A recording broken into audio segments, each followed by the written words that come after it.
relationships, we can turn it around. So that way we can see the face of God in one another as was the original plan. So we have ADHD. I heard this one brother say, Dr. Umar Johnson, right? ADHD syndrome. Ain't no daddy at home disorder. Ain't no daddy at home disorder. You know, we need each other. Women, we love you, and we just want to be able to nurture you and protect you. But we got to stand together to do this. We have to understand. A whole dysfunctional. You got an environment out of whack. When I don't want to go into that right now. So because of this broke down system, we got a school to prison pipeline. You got young children. The best thing you can do listen, the only way your child can make it through the public school system is that you got parent or parents that are on post. That's why you can't have two people, working. The one job is running that household as a business. The household is a business. Have a plan, working together, saving the chips, doing your investment. Hopefully this program will help you to see the light and facilitate that process. But your home is a business. Individuals have to have a diversified skill base because times change. You need to be able to evolve. You got to study. You got to stay on top of it. Your income is diversified in the investment portfolio. They need to be diversified. You need to have a home business. So you teach your children or learn how to work in a business. They may grow up and not want to be involved in your business, but we're going to set up a larger apprenticeship program. You got brothers and sisters out here with businesses that are barely afloat because they need support. We want to make the churches not only spiritual centers, which they're not right now, spiritual centers. Because spiritual means it gets into the individual. When you call on the name of Jesus, that means you take it on his attributes. You just don't call the name of Jesus for the sake of calling on the name of Jesus. When you call on the name of Jesus, just us, that means that you have incorporated his concepts. And the only way you can incorporate those concepts is learning the 42 admonitions of Maya. Because remember, Jesus went to Egypt, where he was raised. We keep bad-mouthing Egypt and all that kind of stuff. It's like, every government got good and bad. But they had a system of life, a way of life that lasted thousands and thousands of years that everybody else wanted. So let's quit believing what negativity is coming from other cultures. And you should understand by now that 99% of the stuff that we've been taught as children we've been alive. But instead of getting mad about it, that should be liberating to us. So I know that was lying. I know that just couldn't be true. Just like these numbers they put out. For the longest time, 40 million black people. I looked at some data from the National Urban League. They said it was 70 million black people. Because if it was just 40 million, come on, we need to be in a state of alarm, a state of shock, because meaning that we're being knocked off at a serious rate and not even knowing it. And these abortions clinics and stuff like that, using these stem cells for these aborted fetuses and stuff, and they give these people injections, and they're raving over it, healing and making them feel superhuman, coming from inner city. And you're not even the women that have going through these procedures and stuff are not being compensated. See, they from just like the pig, every portion of that pig is being sold in the marketplace. So when we're born, from the time we're born to die, they're making money off us. But we ain't making money off ourselves. We just living in a cage, suffering, right? Ain't no daddy at home's disorder. And we can look at, since there's no balance now. There's no balance. You got to have balance. Look at the type of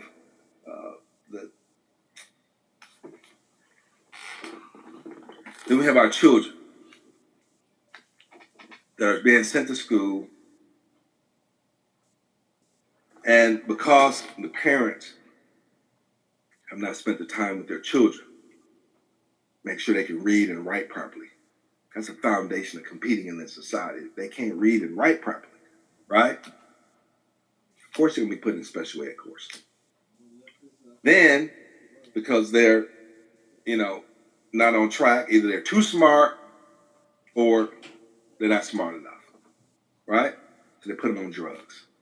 Now these same drugs, the synthesized cocaine products that they're giving their kids, are the same things that when they become adults, because they become addicted as children when they give them this medicine. And they're giving them these medicines, and they give the parents checks. A lot of them get checks. I didn't know that. Some of them do, some of them don't. And one kid was like, man, he was mad at me because I do some substitute teaching.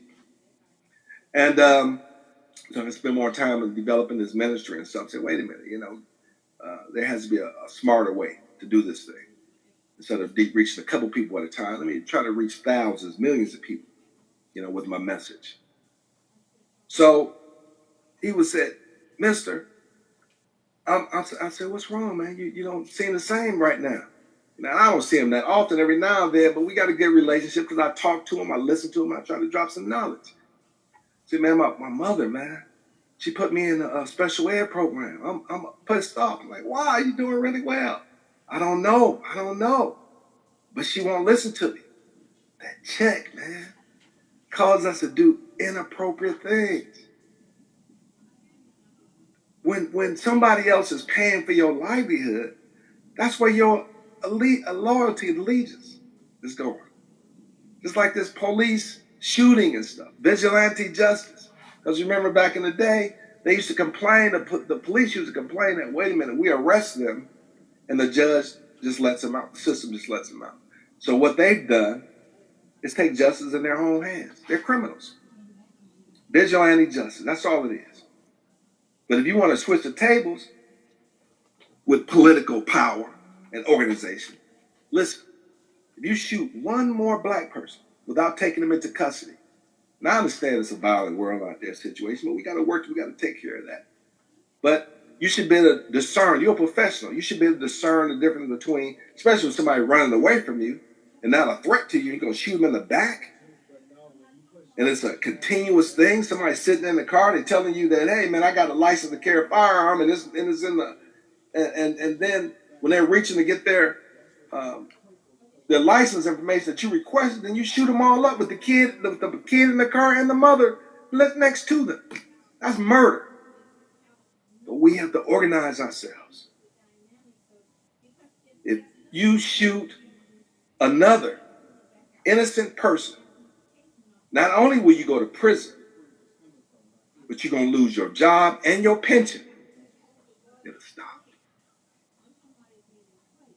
It'll stop. It will stop. But we have to be, and it seems to be a simple thing, but instead of marching, everybody out there marching, meet and organize with each other. Use that as an opportunity to galvanize. Instead of running out like roaches and stuff, complaining and stuff, when they shoot some raid in your house and stuff, you don't like it, you run it out, then you go right back to sleep.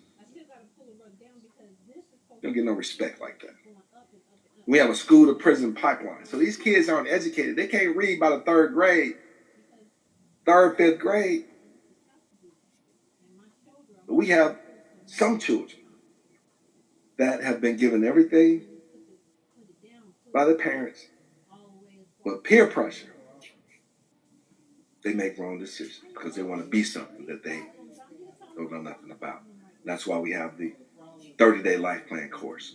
Especially good on revamping and making it good for the young people so they can connect the dots between school and reality. Because in the 7th grade, 6th grade, 7th grade, and I talk to these young people. Middle school is what messes the kids up. That's when they get lost. That middle school crap, right? That's when you need to be on the worst. So that's 7th and 8th grade that really, because they're not structured and organized. Certain communities you go to, they got them locked down. They can read, they can write, they can articulate, they can reason well. But in our communities, for some reason, they let them run around like wild animals. And this is something across the country. And parents don't even check on their schools. one of the things that I recommend is put a camera in the room so a parent has a code to log into the classroom, and during that period of time when when they're supposed to be in that classroom, they can observe the classroom. Means you got to show up to PTA meetings. You got to make sure your kids, even right now, emergency, sit that child down. Give them a third grade, fourth grade book and something. Tell them to read. Tell them to write your report. Check them. That's sorry parenting if you wait until they try to graduate and realize that they can't read. And children, like I said, children being drugged and addicted with synthetic cocaine while parents are being sent to jail for selling cocaine. Come on, man. They gaming us. They gaming us. And if we just organize like the block club, you got the churches, right? The churches are strategically, like I only go through one page a session, right? The churches are strategically organized to solve this crisis, but they need to be transformed. The pen player presidents have to get out the pulpit, right? Because they don't have the ability to get us out the situation they put us in. And plus, the government is giving them benefits. So their loyalty is to the 501c3, the government, and not to the people. So if you have a church in the community, it should be a blessing to the people. Not food programs. That's short term. Not food programs. This program to educate the people, to make them viable citizens.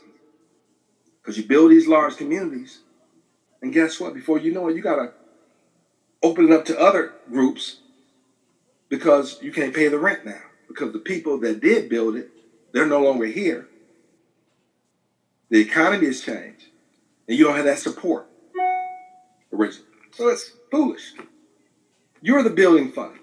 The temple of inner peace is you. The temple of inner peace is within.